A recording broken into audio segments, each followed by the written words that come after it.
ఉంటే మానవత్వం ఎటువైపు వెళ్ళిపోతుంది అన్నది ఒక పక్క అయితే, అంటే రాజకీయాన్ని అధికారం కోల్పోయిన తర్వాత కూడా రాజకీయ ముసుగులో రౌడీయిజం చేస్తూ ప్రజల్ని ఏ విధంగా భయభ్రాంతుల్ని చేస్తున్నారు అన్నది ఒక యాంగిల్ అయితే, రాష్ట్ర అభివృద్ధికి ఆటంకం కలిగించడానికి ఎంతవరకైనా దిగజారుతున్నారు, ఎంత నేరాలు చేయటానికైనా వీళ్ళు వెనకాడట్లేదు అన్న విషయాన్ని గురించి కూడా ప్రజలు అర్థం చేసుకోవాల్సిన అవసరం ఉంది.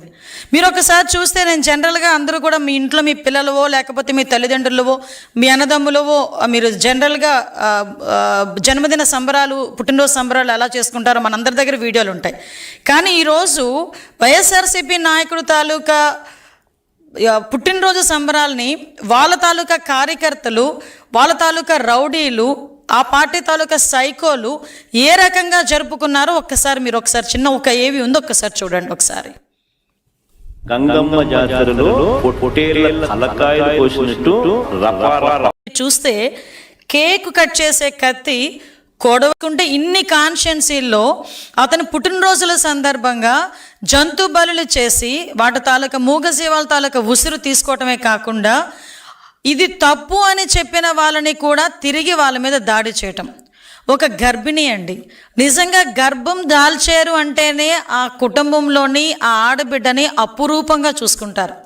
ఎవరైనా కడుపుతో ఉన్న పిల్ల మనకి కనిపిస్తే బస్సులో కనిపించినా లేచి ఒక సీట్ ఇచ్చే సంస్కృతి. ఆ అమ్మాయి నుంచొని వెళ్తుంది అంటే, అమ్మ ఓ దగ్గర కూర్చో అమ్మ అని ఆ గర్భిణీ స్త్రీకి గౌరవం ఇచ్చే పరిస్థితి. అటువంటి గర్భిణీ స్త్రీ అక్కడ బయట వాళ్ళు సంబరాలు చేసుకుంటూ ఇష్టానుసారంగా క్రాకర్స్ కాలుస్తూ ఉంటే ఆ అమ్మాయికి కొంచెం గాబరా అనిపించి కొంచెం దూరం వెళ్ళి మీ సంబరాలు చేసుకోండి అని చెప్తే, కడుపు మీద కాలితో తన్నేడంత ఉన్మాదం ఉన్నదంటే ఈ రోజుకి ఆ నాయకుడు నోరిప్పట్లేదంటే జనాలకు ఎటువంటి మెసేజ్ వెళ్తుందో ఒక్కసారి ప్రజలు కూడా మనం ఆలోచించేసుకోవాల్సిన అవసరం ఉందండి. ఈరోజు ఎక్కడో ఏదో మారుమూల గ్రామంలో తెలుసో తెలియకో ఎవడో ఇలా నరికాడు, ఇలా చేసాడు అంటే మనం వాడు ఎందుకు చేశాడు అన్న దాని మీద ఎంక్వైరీ చేసుకోవచ్చు.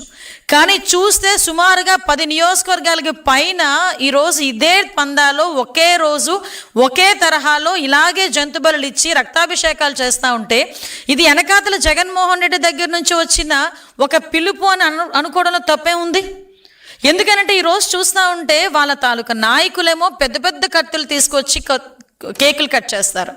వాళ్ళ తాలూకా కార్యకర్తలేమో రౌడీలు మాదిరిగా రోడ్డు మీదకి వచ్చి జంతు బలులు చేసి రక్తాభిషేకాలు చేసి మేము 29లో మేము వస్తే ఈ రకంగా నరుకుతామని బహిరంగంగా చెప్పడమే కాకుండా ఫ్లెక్సీలు వేస్తున్నారు.